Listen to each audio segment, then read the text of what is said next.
നമസ്കാരം.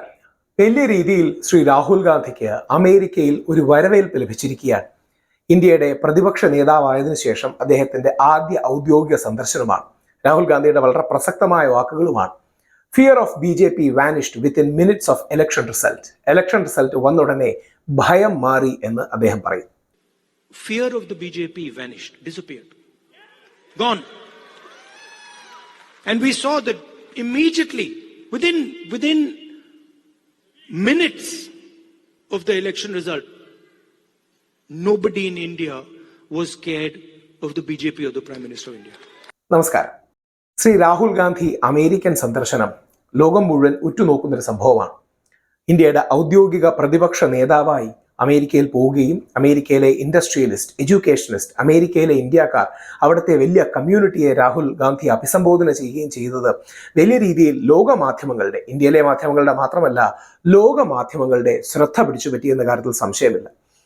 Indian diaspora Dallas സംഘടിപ്പിച്ച ഒരു ഇവന്റിൽ, യു എസിലെ ഒരു പ്രധാന സ്ഥലങ്ങളിലൊന്നാണ് ഡാലസിൽ സംഘടിപ്പിച്ച ഇവന്റിൽ രാഹുൽ ഗാന്ധി 2024 സിനോരിയ പറയുകയുണ്ടായി. പലപ്പോഴും ഒരു ഭയം ആൾക്കാർക്ക് അതിനു മുമ്പുണ്ടായിരുന്നു, ഭീതി ഉണ്ടായിരുന്നു. ഭയവും ഭീതിയുടെയും സാഹചര്യം ഇലക്ഷൻ റിസൾട്ട് വന്നതിന് ശേഷം മാറി എന്ന് അദ്ദേഹം പറഞ്ഞത് വളരെ ഷാർപ്പാണ്.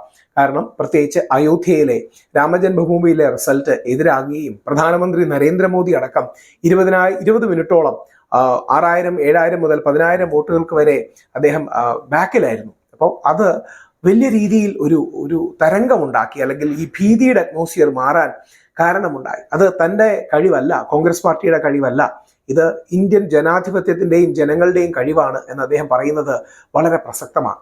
കാരണം പലപ്പോഴും ഭയം കൊണ്ട് നമുക്കൊരു രാജ്യത്തെ ഭരിക്കാൻ പറ്റില്ല. സ്നേഹം കൊണ്ടും ഒരുമ കൊണ്ടും ഐക്യം കൊണ്ടും സാഹോദര്യം കൊണ്ടും മാത്രമാണ് നമുക്ക് ഭരിക്കാൻ കഴിയുക.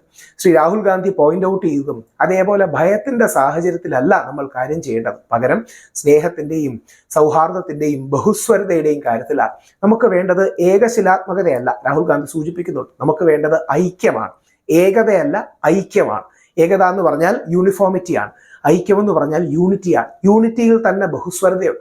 അങ്ങനെ അമേരിക്കയിൽ പ്രതിപക്ഷ നേതാവിന് ഔദ്യോഗികമായി സ്വീകരണം ലഭിക്കുകയും വൻ രീതിയിൽ അദ്ദേഹത്തെ കാണാൻ ആൾക്കാരെത്തുകയും എയർപോർട്ടിലടക്കം വലിയ സ്വീകരണം അദ്ദേഹത്തിന് ലഭിക്കുകയും ചെയ്യുന്ന കാഴ്ചകൾ നമ്മൾ കാണുകയുണ്ടായി. രാഹുൽ ഗാന്ധിയുടെ ഈ ദിവസങ്ങളിൽ എത്രമാത്രം അമേരിക്കയിൽ ചെല്ലുകയും അവിടുത്തെ ഇന്ത്യൻ ഡയസ്പൊറ, ഇന്ത്യൻ ജനതയെ അദ്ദേഹത്തിന് എത്രമാത്രം സ്വീകരിക്കാനാകും അല്ലെങ്കിൽ സ്വീകാര്യനാകും എന്ന കാര്യത്തിൽ നോക്കിയിരുന്ന് കാണേണ്ടിയിരിക്കും. അതോടൊപ്പം കമല ഹാരിസ് എന്ന് പറയുന്ന ഇന്ത്യൻ വംശജ, അവരാണ് ഡൊണാൾഡ് ട്രംപിനേക്കാൾ ഇപ്പോൾ അമേരിക്കൻ പ്രസിഡന്റ് ആകാനുള്ള ഒരു റൈറ്റ് മൊമെന്റത്തിൽ നിൽക്കുന്നത്. ഇപ്പോഴത്തെ സാഹചര്യം വെച്ച് ഡൊണാൾഡ് ട്രംപിനേക്കാൾ കമല ഹാരിസിന് സാധ്യതയുമുണ്ട്. നമ്മുടെ നാട് സൗത്ത് ഇന്ത്യക്കാരി കൂടിയാണ് അവർ. അപ്പോൾ ആ അർത്ഥത്തിൽ രാഹുൽ ഗാന്ധിയെ കമല ഹാരിസ് ഫോണിൽ സംഭാഷണം നടത്തിയിരുന്നു എന്ന് പറയുകയുണ്ടായി. പല ചാനലുകളും സിദ്ധരാമയ്യയും DK ശിവകുമാറിനെയും അമേരിക്കയിലേക്ക് ക്ഷണിച്ചു തുടങ്ങിയ വാർത്തകളുണ്ട്. അപ്പോൾ ഒരു പുതിയ രാഷ്ട്രീയ ഇക്വേഷനിലേക്ക് ഇത് മാറുമെന്നാണ് നമുക്ക് കാത്തിരുന്ന് കാണേണ്ടത്.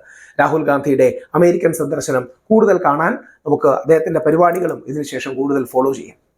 നിങ്ങൾ നിങ്ങളുടെ നിലപാടുകൾ കമന്റ് രൂപത്തിൽ ഇടുക. എല്ലാ കമന്റും ഞാനിത് വായിക്കുന്നുണ്ട്.